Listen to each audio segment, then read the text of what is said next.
ప్రభువును రక్షకుడైన యేసుక్రీస్తు నామంలో మీ అందరికీ శుభాభివందనాలు చెల్లించుకుంటున్నాను. ఈ దినాన మీ అందరినీ ఇలా కలుసుకోవడం నాకు చాలా సంతోషంగా ఉంది. నిజంగా ఈ 3 దినాలు మనం కొన్ని విషయాలు నేర్చుకుంటూ వచ్చాము. 4వ దినంన మనము అడుగు పెట్టడము, దేవుని లేఖనాలని మనం అధ్యయనం చేయడము, సిలువ యొక్క అవసరం ఏంటి ఈ వారం అంతా మనము అధ్యయనం చేసుకుంటూ వచ్చాము కదా. నిన్నటి నుంచి మనము లోతైన అధ్యయనంలోనికి వెళ్ళబోతూ ఉన్నాము. ఈరోజు కూడా మరలా అసలు ముందువి కూడా ఒకసారి మనము జ్ఞాపకం చేసుకుని 4వ అంశంలోనికి మనము వెళ్ళిపోదాము.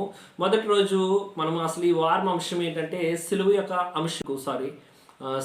అవసరం ఎందుకు, సిలువలో దేవుడు ఎందుకు మరణించాడు, సిలువని ఎందుకు చూస్ చేసుకున్నాడు అని మనం నేర్చుకోవడానికి మొదటిగా మనము ఈ 4 విషయాల్ని మనం నేర్చుకుంటూ వచ్చాం. 3 విషయాల్ని, ఇది 4వ విషయము.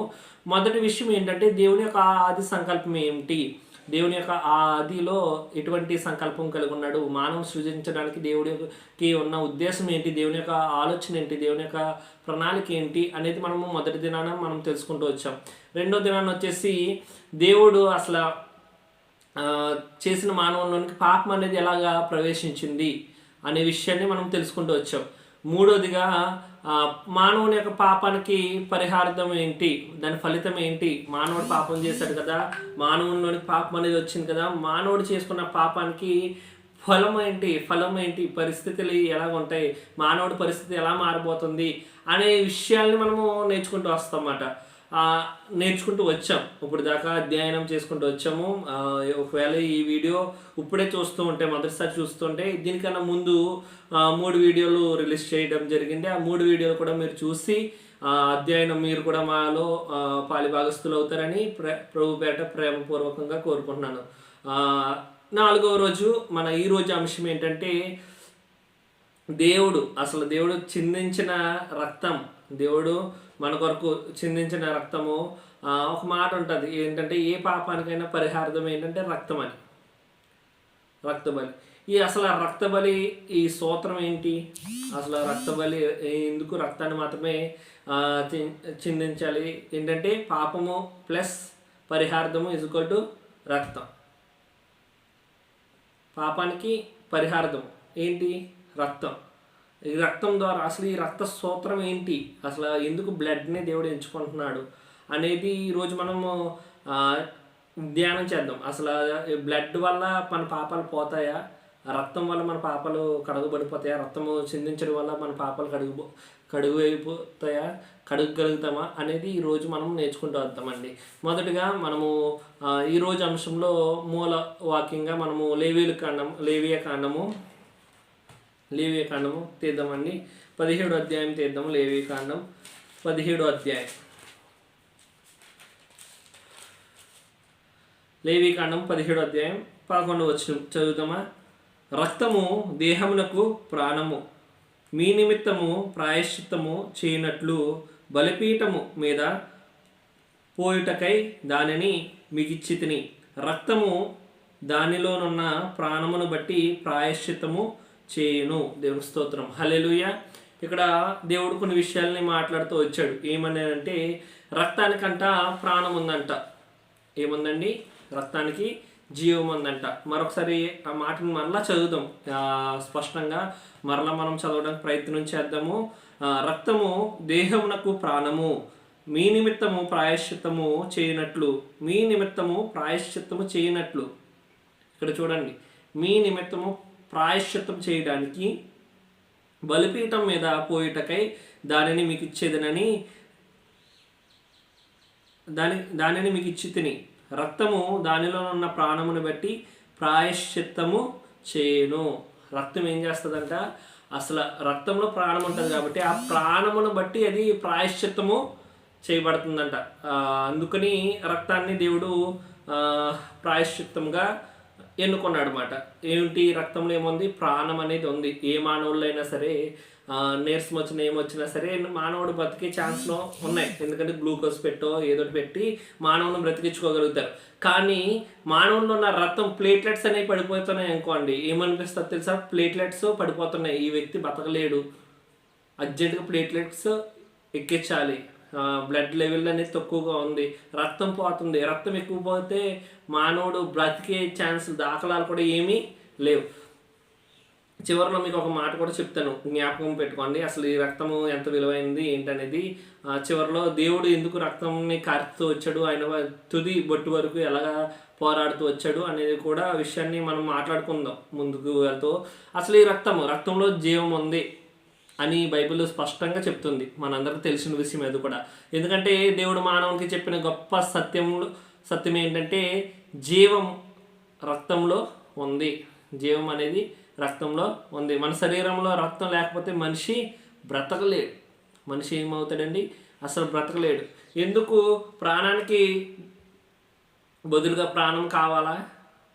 మనము ప్రాణానికి బదులుగా ప్రాణం కావాలా అంటే అవును. ఎందుకంటే పాపం చేసిన మనిషికి శిక్ష ఏంటంటే మరణం అని మనం నిన్నటి దినాన్ని కూడా నేర్చుకుంటూ వచ్చాం. ఒకసారి రోమియోకు రాసిన పత్రిక 6వ అధ్యాయం 23వ వచనం కూడా చదువుదామండి. రోమియోకు రాసిన పత్రిక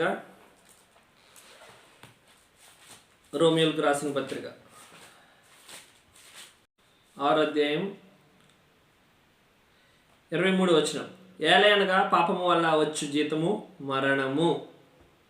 ఖచ్చితంగా బైబిల్ చెప్తుంది. పాపానికి వచ్చే జీతం ఏంటంటే మరణం. కాబట్టి పాపానికి పరిహారం కావాలంటే రక్తబలి అవసరం. ఎందుకంటే పాపం వల్ల వచ్చేది అదేంటి? మరణం. కాబట్టి మరణాన్ని జయించేది ఏంటి? జీవం. కాబట్టి రక్తంలో ఎందుకు రక్తాన్ని చూస్ చేసుకున్నాడంటే రక్తంలో ఏముందంటే జీవం ఉంది. ఆ జీవాన్ని బలిగా ఇస్తే పాపానికి పరిహార్థమై పాపానికి ప్రాయశ్చిత్తము దొరుకుతుందని దేవుని లేఖనాలు సెలవిస్తున్నాయి. పాపానికి ప్రాయశ్చిత్తం కొరకు దేవుడు బలి విధానాన్ని ఇచ్చాడు కదా. ఎందుకంటే ఇక్కడ లేఖనాల్లో సెలవిస్తున్నాయి ఏమనంటే, మనం లేఖనాలు చదువుకున్నప్పుడు శరీరముకు జీవము రక్తమై ఉన్నది కాబట్టి మీ ప్రాణము కొరకు ప్రాయశ్చిత్తము చేయుటకు దానిని బలిపీఠం మీద నేను ఇచ్చి తిని అని దేవుడు చెప్తున్నాడు. ఇక్కడ మనకి NIV వెర్షన్లో మనం ట్రాన్స్లేట్ చేసుకుంటే ఇంకా ట్రాన్స్లేషన్స్లో చాలా క్లియర్గా ఉంది ఇక్కడ. ఎందుకనగా రక్తమే ప్రాణమును బట్టి ప్రాయశ్చిత్తము, రక్తము ప్రాణమును బట్టి ప్రాయశ్చిత్తము చేయును అని దేవుని లేఖనాలు సెలవిస్తున్నాయి. కాబట్టి ఎందుకంటే పాపానికి ప్రాయశ్చిత్తం కోసము దేవుడు బలి విధానాన్ని ఇచ్చాడు. బలి అంటే ఏంటి? పాత నిబంధనలో దేవుడు ఇశ్రాయేలుకు బలి విధానాన్ని ఇచ్చాడు. వారిని ఎలా చేయమన్నాడంటే వారి పాపాల కొరకు గొర్రెనో ఎద్దునో పావురానో ఇలాంటి జంతువుల్ని బలిగా అర్పించేవారు. పాత నిబంధనలో ఏం చేసేవారంటే గొర్రెని, ఎద్దుని, పావురాన్ని ఇలాగా వీటిని తీసుకుని బలిగా అర్పించేవారు అన్నమాట. ఎందుకంటే ఆ జంతువుల యొక్క రక్తము బలిపీఠంపై పోసినప్పుడు అది పాపానికి ప్రాయశ్చిత్తముగా అయ్యేది. హెబ్రీయులకు రాసిన పత్రికలో కూడా మనకు ఆ మాట కనిపిస్తుంది. హెబ్రీయులకు రాసిన పత్రిక 9వ అధ్యాయం 22వ వచనంలో ఆ మాట కనిపిస్తుంది మనకి. అది కూడా ఒకసారి మనం చదువుకుందామండి. హెబ్రీయులకు రాసిన పత్రిక 9వ అధ్యాయం 22వ వచనం మనకి ఏం నేర్పుతుందంటే, రక్తం చిందించకపోతే పాపంకి క్షమాపణ ఉండదు అని హెబ్రీయులకు రాసిన పత్రికలో మనకి ఖచ్చితంగా చెప్తుంది. ఇది దేవుని ఏర్పాటు మాట. దేవుడు ఏం చేశాడంటే మానవుని యొక్క పాపానికి పరిహార్థంగా, మానవుడి యొక్క పాపానికి ప్రాయశ్చిత్తంగా ఏం చేశాడంటే పాత నిబంధనలో ఏదో గొర్రెదో ఎద్దుదో పావురందో ఏదో ఒక జంతువుని బలిగా తీసుకొచ్చి బలి అర్పించేవారు. ఎప్పుడైతే వీళ్ళు బలి అర్పించేవారో అప్పుడు వారి యొక్క పాపానికి ప్రాయశ్చిత్తం అనేది దొరుకుతుంది. నిజంగా మనం అనుకోవచ్చు, ఈ జంతువులని బలిస్తున్నారు కదా, ఈ జంతువులు బలి మన పాపాలంతటినీ తీసేస్తాయా? మనలో ఉన్న పాపాలన్నిటిని తీసేస్తాయా? మనం పుట్టిన మొదలుకొని నేటి వరకు మనం జీవిస్తున్న వరకు పాపాలన్నీ తీసేస్తాయా అంటారా? పాత నిబంధనలో అదే పద్ధతిని ఫాలో అవుతూ వచ్చారు వాళ్ళు. కానీ దేవుడు ఏం చెప్పాడంటే వాళ్ళకి ప్రతి సంవత్సరం ప్రతి నెలకు ఒకసారి లేకపోతే వారు ప్రతి వారానికి ఒకసారి అలాగా బలి ఇచ్చేవారు అన్నమాట. ఏంటంటే ఆ బలి ఎప్పుడైతే వాళ్ళు జంతువుల యొక్క రక్తాన్ని మానవుల పాపానికి పూర్తిగా తొలగించదు కాబట్టి వారు ఏం చేసేవారంటే అవి తాత్కాలికంగా మాత్రమే పనిచేసి అన్నమాట. తాత్కాలికంగా మాత్రమే పనిచేసి. ఎక్కడంటే హెబ్రీయులకు రాసిన పత్రిక, ఇదే హెబ్రీయులకు రాసిన పత్రిక 10వ అధ్యాయం 4వ వచనం ఒకసారి చదువుదామా. 10వ అధ్యాయం 4వ వచనం. ఎలా అనగా ఎడ్ల యొక్కయు మేక యొక్కయు రక్తము పాపమును తీయుటకు అసాధ్యము. మళ్ళీ చదువు. ఎలా అనగా ఎడ్ల యొక్కయు మేకల యొక్కయు రక్తము పాపములను తీవేయుట అసాధ్యము అని హెబ్రీయులకు రాసిన పత్రికలో క్లియర్గా ఉంది. ఏంటంటే ఎద్దుల రక్తం కానీ, మేకల రక్తం కానీ, పావురం రక్తం కానీ, ఏ రక్తమైనా సరే ఏ జంతువు రక్తమైనా సరే మనలో ఉన్న పాపాన్ని పూర్తిగా తీసే శక్తి వాటికి లేదు. జస్ట్ ఓన్లీ తాత్కాలికంగా మాత్రమే. ఆ తప్పు దానికి అది అట్టుకొచ్చి బలి ఇచ్చేస్తే ఆ తప్పు ఏమవుతుందంటే ప్రాయశ్చిత్తంగా బలిని అర్పించాం కాబట్టి అది పోతుంది. కానీ మనలో ఉన్న పూర్తి యొక్క మనం చేసే ప్రతి పాపము యొక్క ప్రాయశ్చిత్తాన్ని ఇచ్చే శక్తి వాటిల్లో లేదు. అబ్బో ఇదేంటి, చాలామంది ఏం చేస్తారంటే పాపం చేస్తాం కదా, మన పాపాలకు పరిహారార్థంగా ఏదో ఒక జంతువుని తీసుకెళ్ళి కోడినో మేకనో, ప్రస్తుత కాలంలో కోడినో మేకనో దేని ఒక దాన్ని బలిచ్చేస్తే అయిపోతుంది అని అనుకోవచ్చు. నేను మీకు చూపిస్తాను కూడా, మేకల్ని కోళ్ళని చాలామంది బలిస్తూ ఉంటారు. ఆ వీడియోస్ కూడా మీకు వేయడానికి ప్రయత్నం చేస్తాను. స్క్రీన్ మీద చూద్దరు కానీ మీరు కూడా స్క్రీన్ మీద డిస్ప్లే అయ్యేటప్పుడు నిజంగా ఒకసారి ఆలోచించండి. నిజంగా ఏ జంతువు అయినా సరే మన పాపాలకి మనం చేసిన ప్రతి పాపానికి ప్రతి దానికి అది బలిగా మారితే మన పాపాలన్నీ పోతాయా అనేది ఒక్కసారి ఆలోచించండి.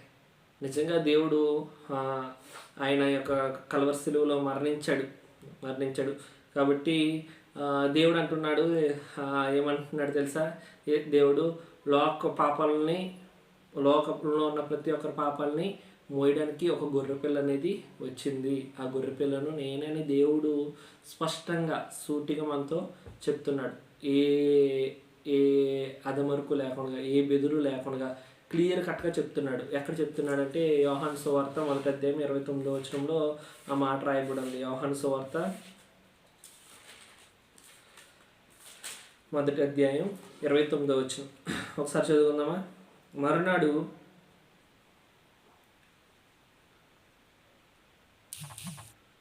యోహాను సువార్త 1:9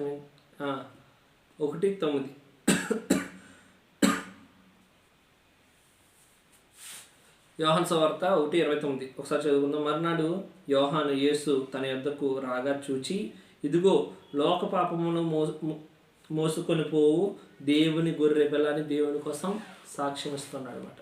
దేవుని కోసం ఏం చేస్తున్నాడు? సాక్ష్యం ఇస్తున్నాడు. యేసు సిలువ మీద మరణించకపోతే రక్తాన్ని చెందించకపోతే మానవులకి శాశ్వతమైన ప్రాయశ్చిత్తము దొరకదు. ఎందుకంటే హెబ్రీయులకు రాసిన పత్రికలో 9వ అధ్యాయంలో కూడా ఆ మాటను ప్రస్తావిస్తూ వచ్చారు పౌలు గారు. ఒకసారి హెబ్రీయులకు రాసిన పత్రిక అది కూడా చదువుతాం. మనం అధ్యయనం చేసినప్పుడు ప్రతిదీ మీకు నేను కింద కూడా డిస్క్రిప్షన్లో మీకు ఇస్తున్నాను. ఈరోజు ఏమేమో వాక్యాలు వచ్చినాను మాట్లాడుకున్నాము, ఏ సందర్భంలో మాట్లాడుకున్నాము అనేవి కూడా డిస్క్రిప్షన్లో ఇస్తున్నాను. నేను చెప్పేది ఒకవేళ కన్వీనియంట్గా లేకపోతే అక్కడికి వెళ్ళి మీరు ఆ ప్రీచింగ్ కూడా మీరు చూడవచ్చు. 9వ అధ్యాయం 12వ వచనంలో కూడా ఎలా ఉన్నాయి. మేకులు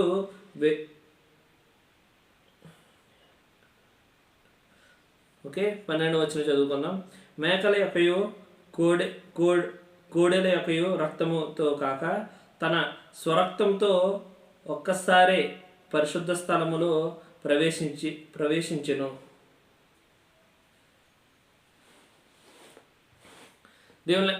దేవుని లేఖనాలు సెలవిస్తున్నాయి ఇక్కడ.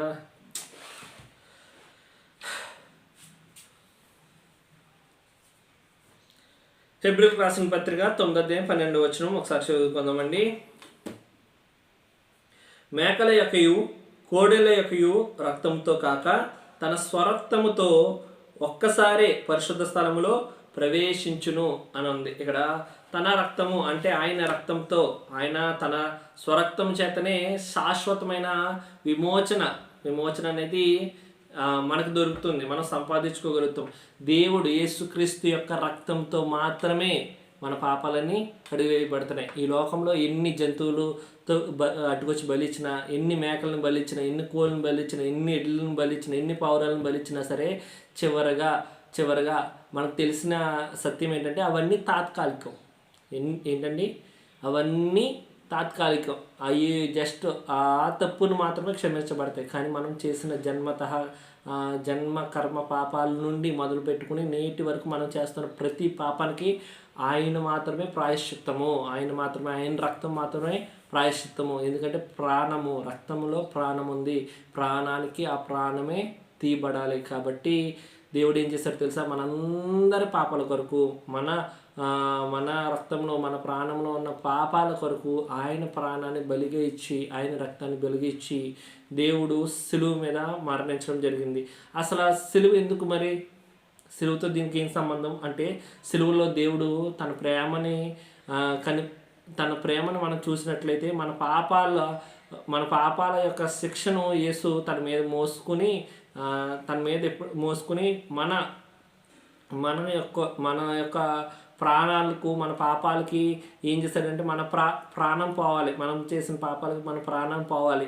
కానీ దేవుడు ఏం చేశాడంటే మనకు జీవాన్ని రావడానికి ఆయన యొక్క రక్తాన్ని ఏం చేశాడంటే బలిపీఠం మీద చిందించాడు. అందుకనే దేవుడు మొదట పేతురు రాసిన పత్రిక 1వ అధ్యాయం 18-19 వరకు ఇలా రాయబడింది: మీరు వెండి బంగారములతో కాక క్రీస్తు యొక్క అమూల్యమైన రక్తం చేత విమోచింపబడితిరి అని దేవుని లేఖనాలు సెలవిస్తున్నాయండి.